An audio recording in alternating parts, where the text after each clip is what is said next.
Aroma oyamba monga ndanenekayo tikuyamba maphunziro asopano mawa muno mkalata ya Paulo kwa Aroma yomwe anthu ambiri akhulupirira kuti si chabe kalata yofunikira kwambiri koma ambiri akhulupirira kuti ndithu ndi buku lofunika kwambiri m'Baibulo yonse, ndipo amalankhula izi kamba kazina ndithu zofunikira kuti ndithu inasintha umoyo wa anthu ambiri.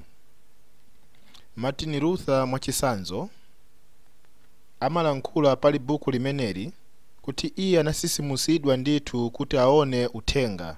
Martin Luther anali osakwatira, anali mbali ya Aroma, ndipo mpingo namuuza kuchita zinthu zambiri zomwe sizingachitike pa moyo wake wonse kuti iye apulumutsidwe.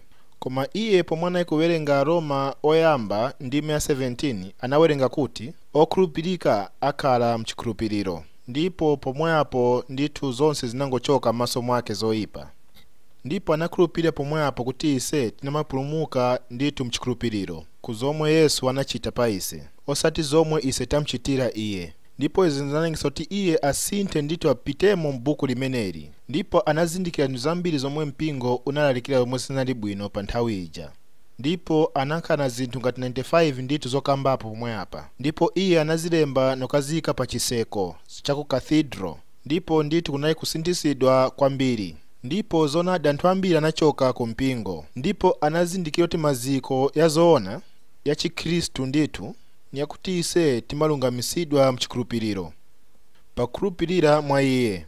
Ngakhale winanso anali John Wesley pakuwerenga buku limeneli. Iye ndithu anali ku mpingo wa ku England, anali ku Anglikani, ndithu analinso mtumiki kuli ndithu aku India kumene kuja ku North America. Anayenda ndithu kuti omwe zona asinthise umoyo wawo, ndithu anali kulalikira pa mkhalidwe wabwino, ndipo anabwera ndithu ku nyumba kuona kuti zonadi anali munthu olephera. Pomwe anali ndithu pa bwato kubwerera ku Britain, ndithu anali pa bwato nakuona kuti panali anthu ena anali ndithu onkhazikika ngakhale kuti panali chinamondwe, anali wa ku Arabia.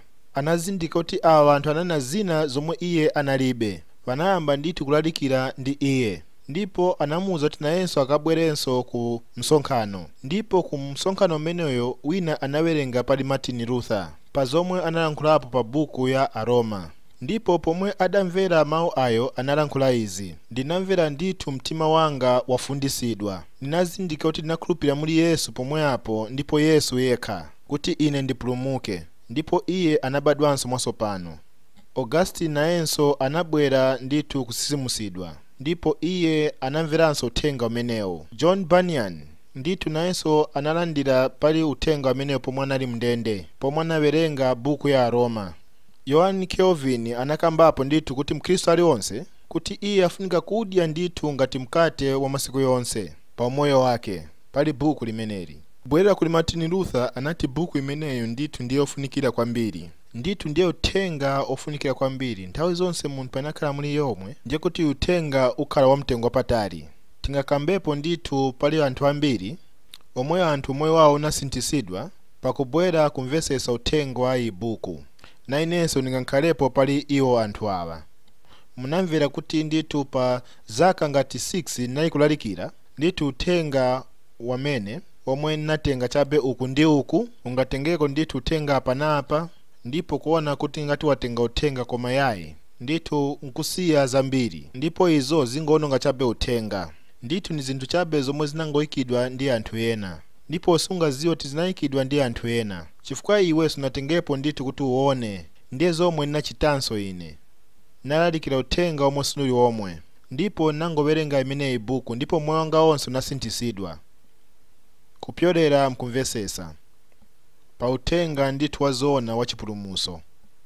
Nzoonekera kuti ndithu mtumwi Paulo anali nacho ndithu chivumbuluso pa uthenga wa Yesu Khristu, ngakhale kuti ena anali ndi Yesu wanaonera ndithu imfa yake, ngakhale kushikidwa m'manda, ngakhale kuuka, wanapereka ndithu mboni pa izo, ndipo izo zinayika ndithu maziko ya mpingo. Koma panalibe ndithu anamvesesa bwinobwino pa choonadi chonse cha uthenga monga Paulo anachitira. Ndipo tingaona kuti Paulo anauza Pita chilungamo nthawi ina, chifukwa Pita anayikuyenda uku ndi uku ndithu, kuchoka kuntchito kwenda kuchikhulupiriro, kuchoka kuchikhulupiriro kwenda kuntchito ndi zina mwa izo. Ndipo anamuzuzula chifukwa iye anayikusokoneza zinthu zonse, ndipo anamuyika ndithu muchilungamo. Ndipo Paulo anapitiza kulankhula kuti aliwonse ngati alalikira uthenga wina, ngati si uthenga umenewu, lekani akhale otemberereka, lekani iye atembereredwe ndi Mulungu, apite ku gahena. Awa ndi mawu yolimba abale. Ndipo ngati sinamvese pa izo, ngati tiona kuti iye sanalankhule izo, iye anapitirizanso kamba, anati ndikalankhulanso. Ndipo anati ngati wina alalikira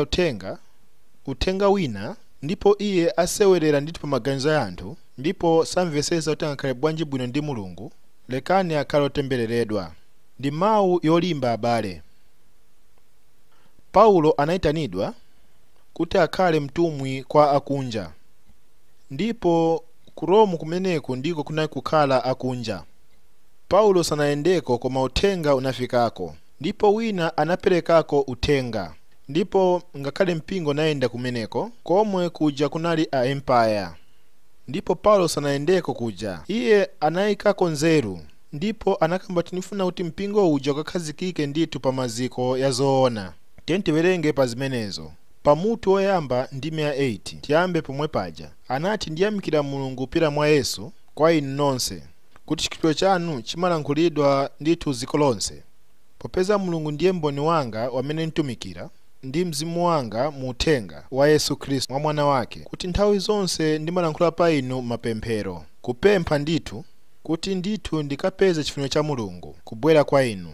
Ndithu ndifunisi zoti ngabwere kwa inu nikayike zinthu za pauzimu, kuti inu mkakhazikike, kuti ine ndikalimbisidwe pamodzi ndi inu pakugwirizana mchikhulupiriro pali inu ndi ine.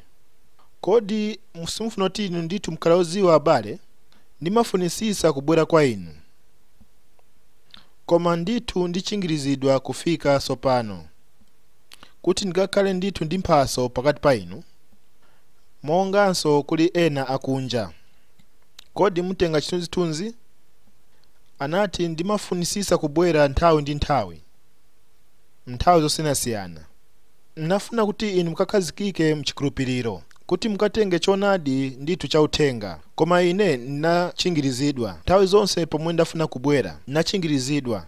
Ise tingakamba kuti iyayi umeneyo ndi Satana, koma sanali mdierekezi anamchingiriza. Tingabwere ndithu pa mutu wa 15, ndiye cha pamene apo mweza chokapo ndithu pa umeneyu mutu wa oyamba, ndithu mutu wa 15 wa Roma. Pa ndime ya 22 Paulo akamba kuti, anati pa ichi ndithu chifukwa ndinachingirizidwa kubwera kwa inu, koma sopano ndilibenso mbali pa iye mbali inango yofunisisa ndithu kubwera kwa inu, nthawi zonse ndithu katipeza nthawi nzakabwera kwa inu.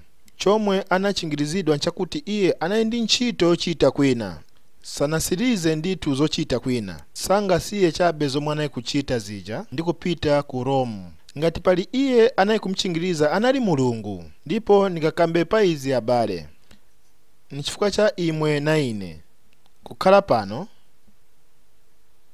kuti Mulungu anachingiriza Paulo kuyenda ku Roma, chifukwa iye anachitanso zinthu zabwino, kuti iye ndithu anachita zinthu ndithu moyendera bwino, zolalikira uthenga wa zoona ndithu, omwe tinayo ndithu mitu yoyamba ya Roma yali 8.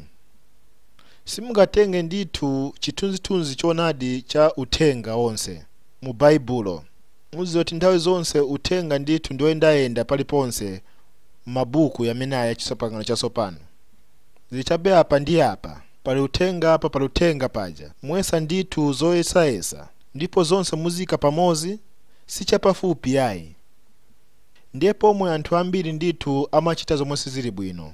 Timatenga ndithu zokamba zosiyanasiyana, atengako apa ndi apa anthu. Tifunika ndithu ise kupita mu uthenga umeneyo, pomwe Paulo pambali imodzi anatenga ndithu mutu pa mutu, kuti zomwe zitanthauza chiyani kukhulupirira muli Yesu Khristu, ndipo kuziwa kuti ndinu olungama pamaso ya Mulungu. Ndithu namverako pa nkhani ya winango olanganira mpira, anatenga ndithu timu yake yonse, anatenga ndithu onse omenya bola, ndipo awa sanawineko ngakhale bola imodzi. ndipo pa zochita zoyamba ndipo anayika pamozi amene oteya bola, ndipo anatenga bola imeneyo m'manja mwake, anati iyi ndithu ndiye bola. Anababweza komwe zinayambira zonse. Tiyambe ku choyamba. Zopitamo zanga nzakuti pali ambiri a Khristu omwe afunika kuchita izo. Tinamvera ndithu uthenga omwe suli bwino, uthenga osakanizika. Ambiri aise timafunika kubwerera ku chiyambi, kuti kodi uthenga ndi chani, kodi choonadi ndi chani. Timamvera zinthu zambiri, kodi choonadi ndi chani. Koneka ndi chofunikira kuti timvesese pamene tikuyenda masabata ali 12, masabata 12 kuyenda ndithu mu uthenga onse uyu uli 8. Ndipo tingoyamba chabe izi mawa muno, ni kuyamba chabe. Mwa amene uthenga mwamsangamsanga pali zinthu ngati 10, zinthu 10 mwamsangamsanga zomwe Paulo alankhula pali uthenga. Choyamba ndi uthenga wa Mulungu. Ndime yoyamba alankhula kuti anapatulidwa ku uthenga wa Mulungu.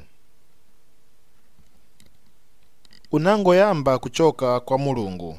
Tifunika kubwera kwa Mulungu, kuphunzira choonadi ndi chani. Kuti tiyankhe funso iyi, kodi tingakhala olungama bwanji pamaso pa Mulungu? Osakhala opusa kuti mwina inu mungabwere ndithu ndi zanu maganizo chabe. Izo ndithu sizili bwino.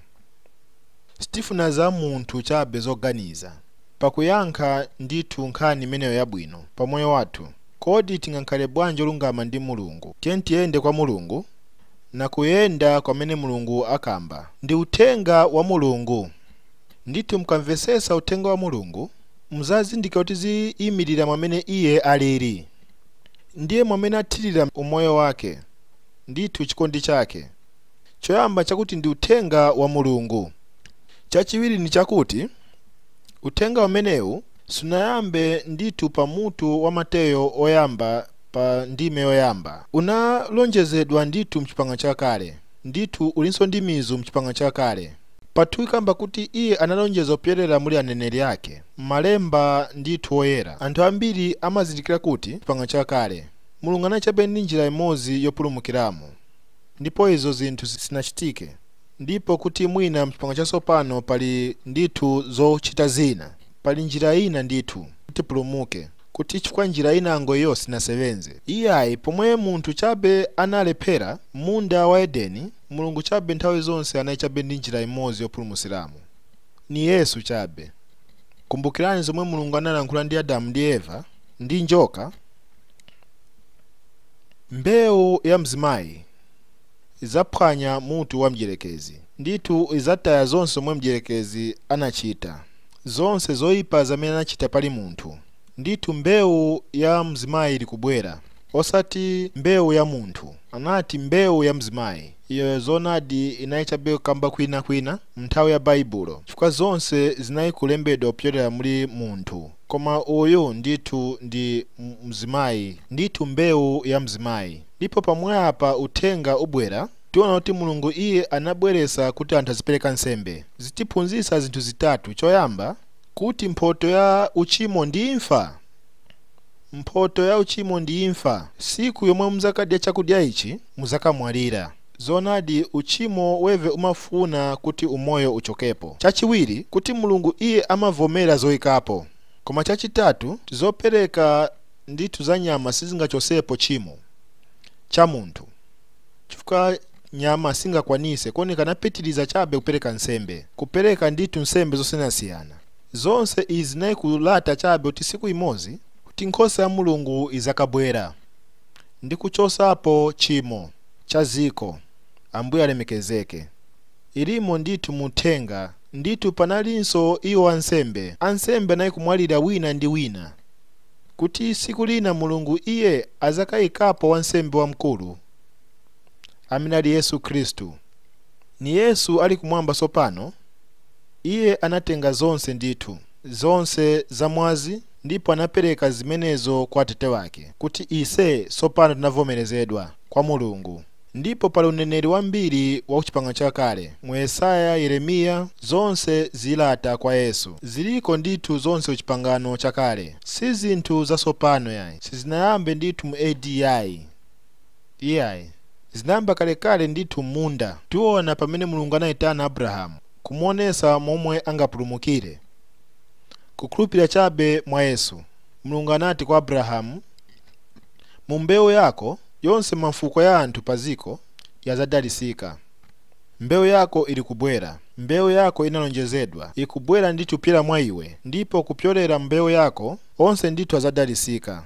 Abrahamu anakhulupirira Mulungu. Mulungu anakamba kuti iye ndi olungama. Anapulumuka chimozimozi monga inu timapulumuka pakhulupirira mwa Yesu. Amen. Chopusanako nchakuti iye anayang'ana kusogolo kuli Yesu, anakhulupirira kuti Mulungu azampasa mwana, ise tikhulupirira kuti anatipasa mwana. Amen. Paulo akamba kuti Mulungu analalikira uthenga kuli Abrahamu. Yesu anati atate wanu Abrahamu anakondwera kuti anaona siku langa, ndipo anakondwera. Zilimo ndithu ku chipangano chakale. Mulungu anali ndi uthenga umodzi m'Baibulo, ni Yesu chabe. Zitibwerezanso nkhani yachiwiri kuti uthenga chabe ni wapali Yesu. Kodi zitanthauza chani pa izo? Zitanthauza zinthu ziwiri. Choyamba, umunthu wake momwe alili, ndipo ntchito zake zomwe anachita. Iye ndi munthu wapadera chifukwa ndi Mulungu mwana. Iye achimozimozi ndithu ndi atate wake, koma iye adakhala munthu. Koma chinangotengera munthu kuti iye apulumuse munthu, ndipo Mulungu iye anabwera mu munthu kuti achite zimenezo. Amen. Mwana wa Mulungu anakhala kukhala mwana wa munthu. Ndithu mawu yanakhala thupi, yanakhala pakati pa ise. Ndiye zomwe tiwerenga pa 3 ndi pa 4. Kamba pali Yesu mwana wake, iye anabadwa pa mbewu ya Davide monga mwa umunthu, ndipo umunthu unali ndi chiyambi, koma osati ndithu mwanalili. Nthawi zonse adali Mulungu muyaya. Pa ndime ya 4 anakambidwa kuti iye ndi mwana wa Mulungu ndi mphamvu, pomwe iye anauka kwa kufa. Yesu pomwe adali paziko anakamba momwe analili, ndipo pa zomwe azachita, ndipo zonse zinayenda pa mtanda. Chifukwa kuti anthu omwe anakamba pali izo zinthu. Iye anati iye ndi Mulungu, ndipo anati iye ndi atate wake ndi amozi, kukhala ndithu ngati Mulungu. Chachiwiri nchakuti iye anakamba abwera kuzazipereka pa mtanda pa machimo yathu, kuti ise tikakhala okhululukidwa, kuti tikayenjana ndi Mulungu. Ndipo aliyense akhulupirira muli iye azapulumuka, ndipo nakukhala olungama. Ndipo izo zonse ziwiri zinalengeza kuti iye aperekedwe pa mtanda, koma Mulungu anamchingiriza pa kumuukitsa kwa kufa. Ngati iye anali mneneri onama kapena tosokonezeka, ngati anali kulankhula zinthu zaboza, Mulungu iye sanakamuukitsa kwa kufa, koma Mulungu anapereka umboni kwa iye pakumuukitsa kwa kufa. Chachinayi chomwe Paulo alankhula pa uthengawo nchakuti ufunika kulalikiridwa. Penyani pa ndime ya 15 anati ndinokonzekera kulalika uthenga kwa inu amene ali ku Rome. Uthenga ufunika kulalikidwa, osati kuyamba kutsutsana. Anthu ambiri anaganiza kuti mwina tibwere ndithu ndi zinango zotsutsana, ndipo kuti anthu tingapereke mfumu wakumwamba. Mubwera ndithu zokambisana zinango zomwe zikampali zokambakamba kuti ena akhale akhristu, ndipo wenango akabwere ndithu ndi maganizo enango koma zomwe ziwachosako ndithu kuchilungamo. Sitipulumusidwa pa kukhala otsutsana, sitipulumuka pa nkhani yokambirana pa uthenga. Anthu apulumuka pa kulankhula uthenga ndipo pa kukhulupirira. Amen. Ndipo anthu anzeru anakhalapo paziko ndi anthu achigiriki, koma ngakhale iwo sanali kufupi ndi Mulungu pera mnthawi yawo imene ija. Kunali anthu ngati Aristoto, ndipo panali anthu ndithu anzeru kwambiri paziko pansi. Panali anthu ambiri anzeru paziko lapansi, ndithu amaganizo yochenjera, koma iwo sanali kufupi ndi Mulungu kupambana iye amene ali okhulupirira Mulungu. Ndipo Paulo analankhula izi komwe anayenda kwa Korinto, komwe kunali ndithu anthu achigiriki, Anati pomwe ndabwera kwa inu sinabwere ndithu ndi makambidwe apamwamba ndi nzeru. Sindiye mwamene mungatengere vanthu kubwera ufumu wakumwamba. Mulankhula chabe, mulalikira. Tinakondwera ndithu kuti tchalichi yakwanisa zaka 10 kumeneko. Ndipo nagawana ndi mpingo, ndithu ndiwonso omwe timakumana nawo momwe mpingo uyu uli kukulira. Kodi tchalichi inayikula bwanji? Pomwe Yesu anangosiya chabe anthu ang'ono, atumwi paziko. Ku Galileya ndithu pa zaka 2000. Kodi zofunikira nza bwanji kuti mpingo ukule? Ndi zinthu ndithu zosavuta. Lalikirani chilungamo cha Mulungu kupyolera ndithu mu mzimu wa Mulungu. Amen. Lalikirani uthenga wa Mulungu kukhulupirira mphamvu ya mzimu woyera. Lankhulani chabe pali Yesu. Sungazingolankhula vanthu kuti akhale a Khristu. Lankhulani chabe uthenga, gawanani uthenga. Ndipo sirani mzimu woyera kuti asebenze mitima yawo, kuti iwo asegule maso yawo, kuti iwo aone choonadi, kuti iwo asegule mtima wawo ndi kukhulupirira chilungamo cha uthenga. Uthenga weve funika kulalikidwa, osati kusutsana. Chachisanu ndi uthenga okhumudwisa. Ni chinthu chabwino ndipo pomwe timazoti ndithu Mulungu sikuti anangopasa chabe vanthu wali 11 pa ntchito yake kuti apereke uthenga wonse pa dziko lapansi. Anawawuza kuti uthenga nokhumudwisa kwambiri kwa anthu, sikuti ni uthenga obweresa vanthu. Anapasa uthenga umene uwakhumudwisa, makamaka a Chiyuda, kuwauza kuti ndithu mpulumutsi wawo ndi uyu amene ali pa mtanda, chifukwa omwe amalamula naye kukamba kuti notembereredwa aliwonse okhala pa mtanda, kukamba kuti uyu ndiye mpulumutsi wanu. Iwo anayikulanganira kuli mpulumutsi amene ndithu anali wamphamvu, wa ulemerero ndithu ochoka mmakumbi, ali kubwera ndithu kuchosa adani awo na kukhazikisa ufumu wake pa dziko lonse lapansi kuyambira ku Yerusalemu. Anayikufuna ndithu mpulumutsi wa ulemerero. Koneka Paulo anati kwa Ayuda uthenga amenewo ndi okhumudwisa, ndithu sinali wabwino kwa iwo. Koma nzakuwuzani ndithu zinthu zambiri, sikuti chabe naye Ayuda komwe iwo ali okhumudwa, ni munthu aliyense. Chifukwa ukafunsa munthu wina, kodi iwe ndiwe Mkhristu?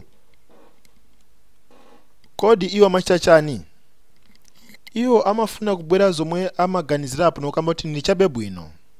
Wena amabwera ndithu kuzawo za chipembezo, amati ndinayenda ndithu kumpingo nthawi zonse umoyo wanga wonse, nachita ndithu masakramento, nakhala ndithu wamene wa mu mpingo, nabatizidwa, napasa ndalama mpingo, natumikira mu mpingo, ine ndine Mkhristu. Paulo anayankha izo, anati nawe khulupirira muli izo zinthu. Kufikira siku imodzi nazindikira kuti anati zonse izo sizili bwino. Ndiye zomwe analankhula, pepani kuti izo zikukhumudwisani. Anasewensa kuti ndithu ndi zochoka kwa ng'ombe matuvi, anati ndithu nzochoka zoyipa mthupi ya munthu. Ndiye zomwe analankhula. Ndipo izo ngasizikukhumudwisani, koma pali anthu ena iwo samaona kuchito zawo koma amalangana chabe ku zomwe za chipembezo. Anati kodi ndiwe Mkhristu? Ati asindile Mkhristu, bati makhala umoyo wabwino. Ni chabe bwinobwino ngati iwo wenda ku tchalichi. Sinachitepo zoyipa kuli munthu aliyense, ndine munthu wabwino. Ndithu nimapereka chopereka changa, sinimalephera izi. Azakupasani ndithu zonse za ubwino wawo. Paulo anati zonse sizili bwino. Ndithu chilungamo chathu chili ngati nsanza. Chili ngati nsanza. Ndithu ndi mawu yokhumudwisa, siningapiteko. Mu Chiheberi ndithu ndi mawu yokhumudwisa. Ndiye zomwe Baibulo ikamba kuti ubwino wanu si ndithu wabwino. Sitifikapo abwenzi, chifukwa simzindikira kuyera kwa Mulungu. Ndipo kuona kuti ise tinaperewa bwanji ku mfumu wa Mulungu, na kuona tinamkhumudwisa bwanji Mulungu. Ndithu ndi uthenga okhumudwisa. Ndithu chasikisi ndi uthenga wabwino. Ndi uthenga wabwino. Palibe vuto kuti ndinoyipa bwanji. Simungakhale bwino koma simungakhalenso woyipa kwambiri kuti uthenga sungapulumutseni. Ndi uthenga wabwino kulikonse momwe mungapite mwinawo uthenga wabwino. Nthawi ina tinali kulalikira ndithu kuchugani kumweko, ndipo wina ananiwuza kuti ine napita ku mipingo yambiri. Anati nthawi zonse ndinayikoyenda okondwera koma pobwera naubwera kunyirira. Nenda okondwera koma pobwera ndibwera kunyiridwa. Chinali ngati ndinali kunyamula katundu wambiri ndithu pa mapewa yanga. Koma nthawi zonse pomwe ndabwera ku mpingo uno na kumvera uthenga umenewo, ngakhale ndibwera kunyiridwa ku chalichi koma ndimabwera ku nyumba okondwera. Ndiye uthenga wabwino. Ngati simumvera uthenga wabwino abale, ndiye kuti inu simumvera uthenga ofunikira. Uthenga ndithu ndiye wamene ufunikira kwambiri. Palibe zochitika zina zopambanapo uthenga wa Yesu Khristu. Si ubwino chabe koma nawonso ndi news. Ndithu pa 6 koloko mwasegula TV yanu mwayatsa. Kodi zitenga nthawi bwanji kuti muyatse TV yanu? Mwayatsa TV yanu, mwayatsa ndithu ndine wakaledi. Zomwe zimabwera ndithu ndi news, ndithu na zamphepo. News amalankhula zomwe zinachitika, ndipo ziyazafocus ndithu za mphepo zikamba zomwe zachitika pamaganizira. Nthawi zonse amakamba zazoona chifukwa omwe amakamba ti koneka mwina kungalokeko mvula pang'ono, izo sikuti iwe ungayende kwina yayi. Anati mwina kungakhaleko ndithu tumashawa, anati mwina koneka mwina kungakhaleko mvula nakuuzani, izo alankhula beza kusogolo. Koma news imakamba ndithu zomwe zinachitika. Amen. Ikuuza kuti zomwe zinachitika nzabwanji. Kunali ndithu kubewa ku banki, kunali zochitika ndithu kumbuyoku, ndiye zomwe zinachitika izi. Lero alankhula pa zomwe zinachitika. Ndipo uthenga nawonso ni okambapo ndithu pa zinthu zomwe zinachitika kwa inu. Mukamvera uthenga molankhula kuti ngati wachita zinthu zina, ngati wachita izi Mulungu azachita izi, ndiye kuti uyo si uthenga. Uthenga ndithu ndi news. Nikulankhulapo ndithu. Nikulankhulapo. Si zomwe uchita sopano, koma zomwe anachita pa mtanda, ndipo kupyolera mukuukisidwa.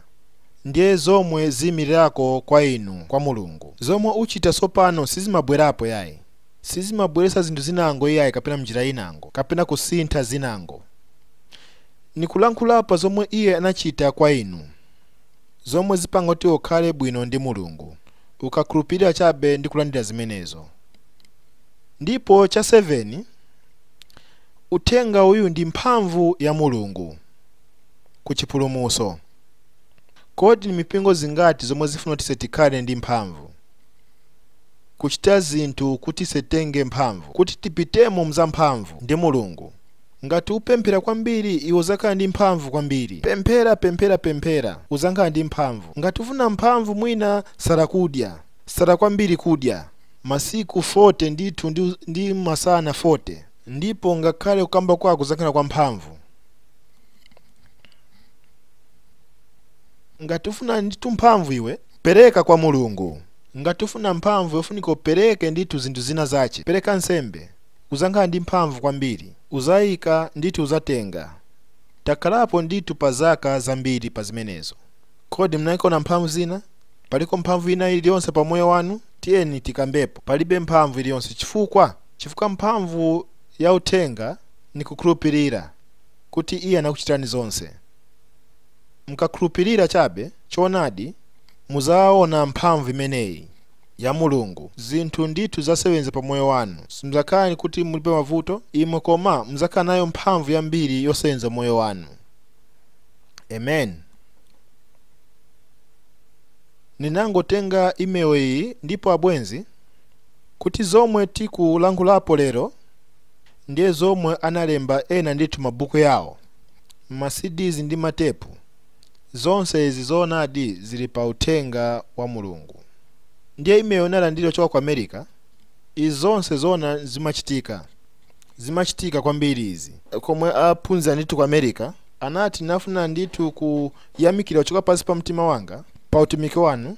Zomwe mnalemba zinasintha umoyo wanga. Ndithu chiyanjano changa ndi Mulungu ndi momwe ndimazionera. Nakula ndithu pa nyumba imene sili bwino, ndipo navutika ndi zina zosiyanasiyana, ndi mantha ndithu ndi kuzizonda. Nakhalapo ndithu m'busa wa chinyamata pa zaka ziwiri. Ndithu ngakhale kuti naonapo zambiri mwa Mulungu, koma nthawi zonse nayi nazo mwa ine zane sizili bwino. Pomwe nawerenga zomwe mnalemba, Mulungu anayi kuchita zopambana mwa ine, pomwe naphunzira kuzizindikira ine nekha kuli Yesu, ndipo na ntchito yake yabwino pa mtanda. Abwenzi, nimalandira makalata ndi ma email, ndithu ndikulandira ndithu mafoni nthawi zambiri. Mongatero chifukwa isebenza. Uthenga usebenza pa moyo wa anthu. Kuti venango anakamba kuti ndithu ayenda pa zaka 40 ku chalichi, kumvera ndithu uthenga mesuli wamene, pomwapo kamvera uthenga wakhalanso munthu wasopano. Ndipo pomwapo iwe zonse unaonyamula katundu wagwa, ndipo wakhala omasuka. Pomwapo umvera ndithu mphamvu ya Mulungu kusebenza moyo wako. Cha 8, uthenga unapasidwa kwa aliwonse chifukwa aliwonse aufuna. Sikuti ni uthenga wa anthu ena. Yesu anati pitani ku dziko yonse ndi kulalikira uthenga kuli munthu aliyense, kuli aliwonse ndipo paliponse, kuti aliwonse azafuna bwere kwa Mulungu. Amen. Ndipo Paulo alankhula pa mutu oyamba pa ndime ya 16, sindichita manyazi ndi uthenga wa Khristu chifukwa ndi mphamvu ya Mulungu kwa aliyense okhulupirira, kwa Ayuda choyamba ndi kwa Chigiriki. Muzoti ziko inayogawikana pawiri masiku yaja, ndipo chimozimozi siku ya lero, ndipo kunalinso Ayuda na Chigiriki. Pa mitu zokonkhapo zitatu muzaona kuti nanga uthenga uwonekera bwanji kwa anthu onse, koma onse aziona osiyana. Achikunja anayikuonekera kuti ndi anthu osalungama. Muganiza kuti chalayo chinayi choyipa, ndipo pomwe paja zibwerera pomwe anthu anali ndithu oyipadi, zomwe anthu anayikuchitirana wina ndi wina, ndithu kuchita zosalungama, kusakhala osukiwa bwinobwino ndi zinthu zoyipa kuli wina ndi mzache. Inali ziko loyipa, ndipo omwe sanafune kuti aone kuti sizinachitike yayi. Koma Achiyuda anali ndithu chilungamo chawo, ndiye momwe zilili siku ya lero. Palibe vuto mwina ndiwe una chilungamo chako chabe kapena olungama, ufunika uthenga, ufunikira uthenga. Chilungamo chako chabe sichingakupulumuse. Sono zalikira uthenga uyu kwa aliyense. Ndithu ndi uthenga kumudwisa kwa anthu ambiri, kwa zoti ndinochimwa mufunika uthenga. Koma ndi uthenga wamene aliyense afunikira. Cha namba 9, ndiye zomwe tilankhula pali aya maphunziro.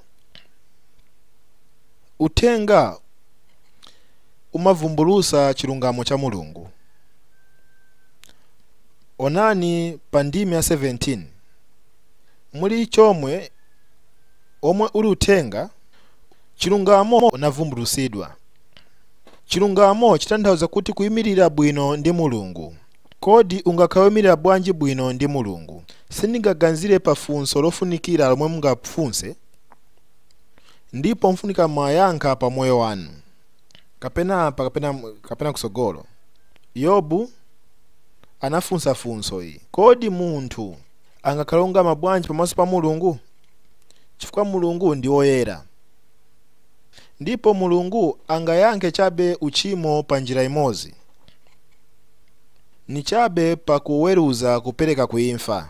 Imfa itanthauza kuti wachoka kuyanjana ndi Mulungu, ndipo Mulungu iye afunika aonesere zochita zake ndithu pa chimo limene lachitidwa.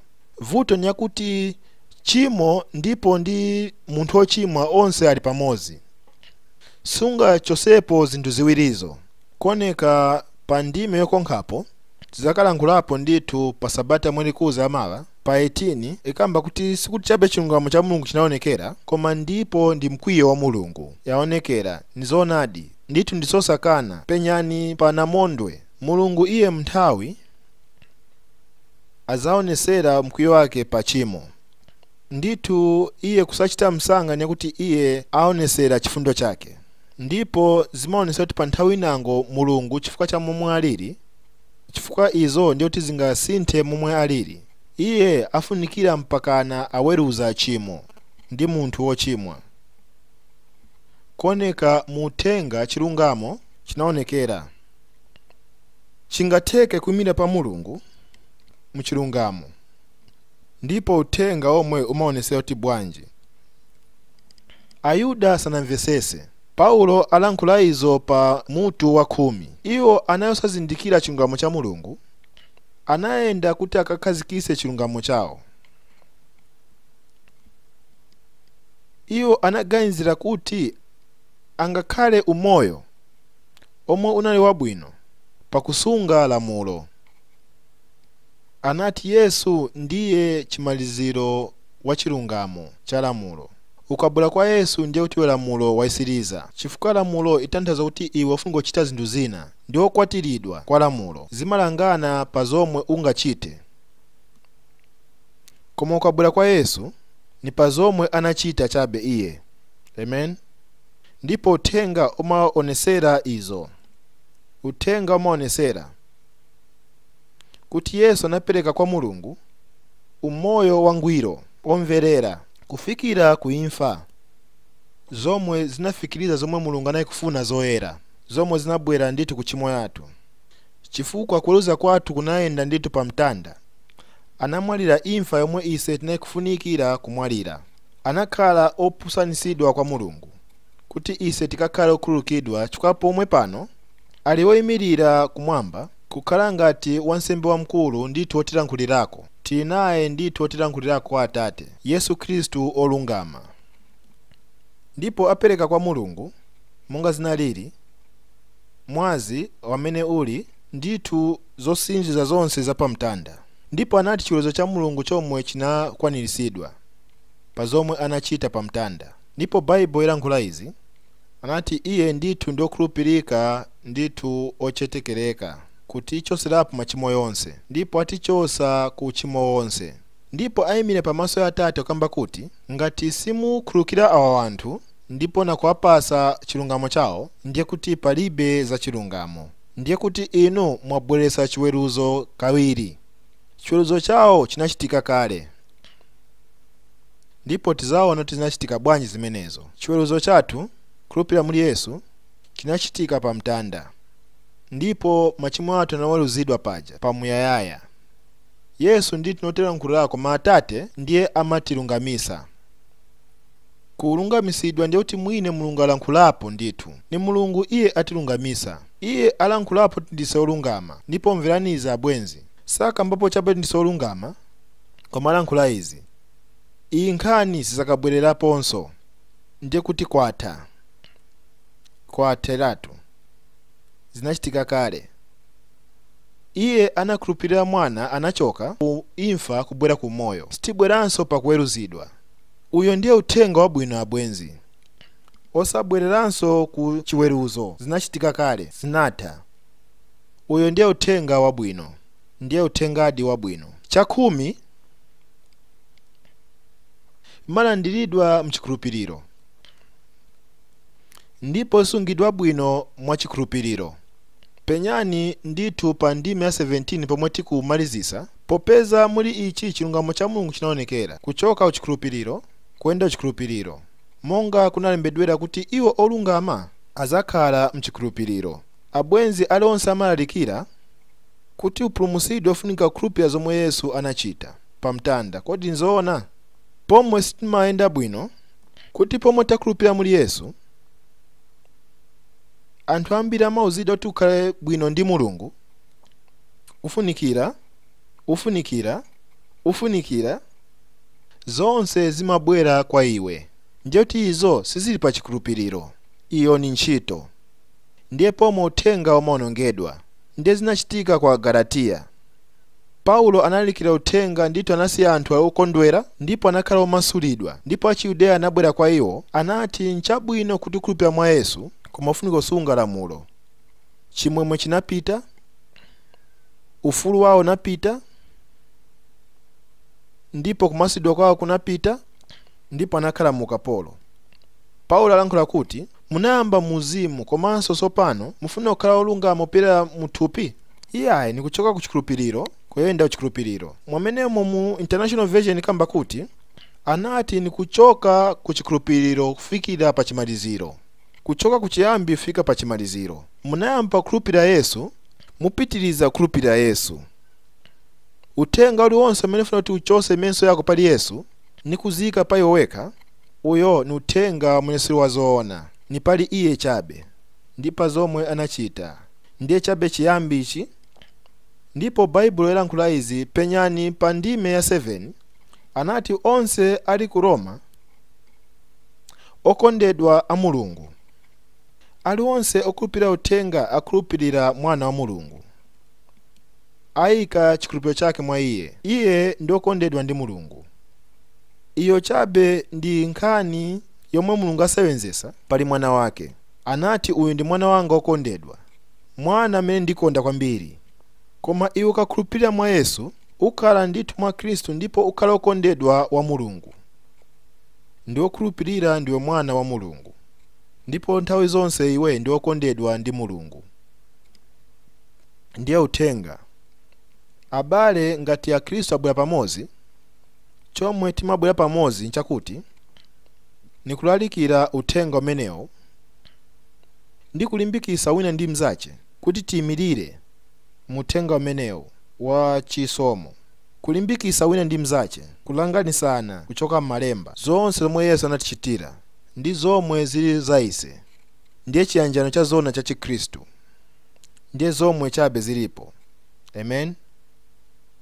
Wena mwa inu mnatenga buku yanga yomwe ilankhula kuti nchani chomwe chili kudyani, ndipo pa zomwe nalemba ku chimaliziro, koma ine sinalembe kuchoka chabe kwa ine neka, yomwe ikamba kuti nikufunika be kubwera kuli Yesu yekha. Papita zaka zambiri pomwe nawerenga izi, koma ndithu nzawerenganso.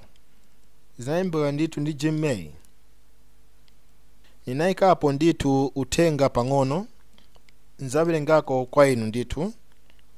Ngati simungakumbukire zinsinsi zili 6 pa umoyo kubwera, ndipo zinthu ngati 7 za lamulo zoyenda pasogolo, kapena kuti njira zili 9 za chikondi, ndipo maonekedwe yali 22 ya mkazi wabwino kapena mwamuna wabwino, ni nthawi yobwerera kuli Yesu yekha.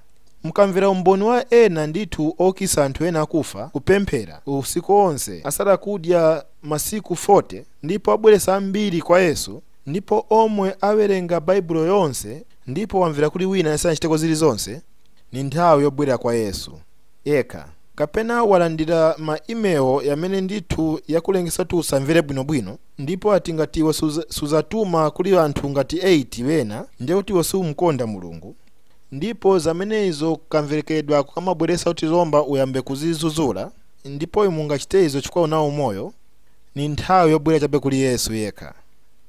Ndipo kapena munthu wabwino mzako abweresa uneneri, ulo kapena wina osaziwika ndithu, wina angochoka ndithu kwina kapena kuti pa intaneti, iye akamba kuti Yesu abwera chino chaka, ulo kapena kuti mwina chaka cha mawa ichi sizapitirira sizasira, ndipo pali ichi tifunga moyo wathu usinthe, ni nthawi yobwera kuli Yesu yekha. Mukafunsa kuti zenda bwanji kuchali chiyanu, ndipo imwe nifunse nitanga kwathu zenda bwanji, ndipo mwina mzauzidwa palizo, ndipo mwina mzaona kuti kwachitika zosiyanasiyana zodabwisa ukapena kama malilime maseminari ndithu kukonesa iwe ngati munthu olephera, ni nthawi yobwerera kwa Yesu yekha. Ngati waenda ndithu ku msonkhano wachisanu nokamba kuti kwasira mpomwe apa unayiyesapo ndipo sizinachitike, ndipo wina anatenga kapena $200, ndipo sinakhala umufunsa kuti chifukwa chani sizinachitike, ni nthawi yobwerera kwa Yesu yekha. Kapena mnauzidwa tosagula izi zinthu chifukwa iyi kampani imapembeza mdierekezi, kapena tu osamwa kofi ukazidya benkhumba, osayesa kumwa kapena vinyo kapena kutamba TV chifukwa mwina suzi oti ndiwe Mkristu kapena Muyuda kapena wina, ni nthawi yobwerera kwa Yesu yekha. Ngati mumvera kuti imwe kaya ndi chikhulupiriro, sewenza kwambiri, tembenuka ndithu, pambana, pereka cha 10, kuchita zinango ndithu, panga atumwi, enda mwa iye, tenga mtanda wako, ndipo pomwe apo unoti kodi nzachita bwanji, ni nthawi yobwerera kuli Yesu yekha. ngati zomwe alankhula ndithu amuulamuliro akamba kuti zomwe alankhula ndizi, ndipo akamba kuti iwe zilekerere chabe lekera Mulungu, anati peza chimo ndipo iwe tembenuke, peza chimo ndipo ulape, anati pemphera chabe ndipo sungaziwe kuti ndiwe ndani. Ni nthawi yobwerera kuli Yesu eka. Ndipo ukamvera kuti Mulungu alankhula izi, ndipo zioneka ngati zopusana ndi mawu a Mulungu, ndipo zomwe sizinayenderana zomwe Mulungu ananiuza, ndipo pamenepo azindikira kuti Mulungu iye akuyikidwa mzinthu zomwe sanalankhulepo. Ni nthawi yobwerera kwa Yesu yekha. Ngati mwina sungazindikire kuti mwina ugwirira chabe kapena okhala ndithu ndi zinthu zina kuyenda pasogolo, ni nthawi yobwerera kwa Yesu eka. Ni nthawi yosiyanisa ndithu zolamulira zake kuzomwe akhristu afuna. Ni nthawi yokumvera iye alankhula mawu. Ni nthawi ndithu yomvera, ndipo ni nthawi ndithu yoyenda pasogolo, ndithu ndi nthawi yakuti iwe tsopano uwone zamene iye angayende kuyenda chabe ndi iye. Ni nthawi yoyenda chabe ndi iye chabe. Amen. Ndiye ndithu nyumba yopambana. Mulungu atamandike. Nyimbo mwe timayimba kuti Atate wathu mutikhululukire pa zinthu zomwe tinachita. Ni pa zomwe chabe anakuchitirani inu. Anachoka ku Mulungu kubwera ku munthu, anaenda pa mtanda ndi kumwalira pa malo yanu kuti akhale chilungamo chanu. Zomwe mungachite chabe inu ndi kukhulupirira mwa iye, ndipo mzakhala ndithu pulumutsidwa muyaya, osalekerera munthu aliyense kuti achose izo pa mtima wanu. Tipemphere. Wena mwina ndi lero chabe pomwe mwamvera izi, kapena wena mnazimverapo kale pa uthenga owoonesera kuti Mulungu akondani bwanji pa zomwe anakuchitirani, ndipo simunakhulupirire mwa iye, koma tsopano mufuna, kapena mufuna kuonesera, mufuna ndizakupemphani chabe kuti muchite ndithu kanthu, mnyamule kwanja yanu ndipo nakuyika pansi.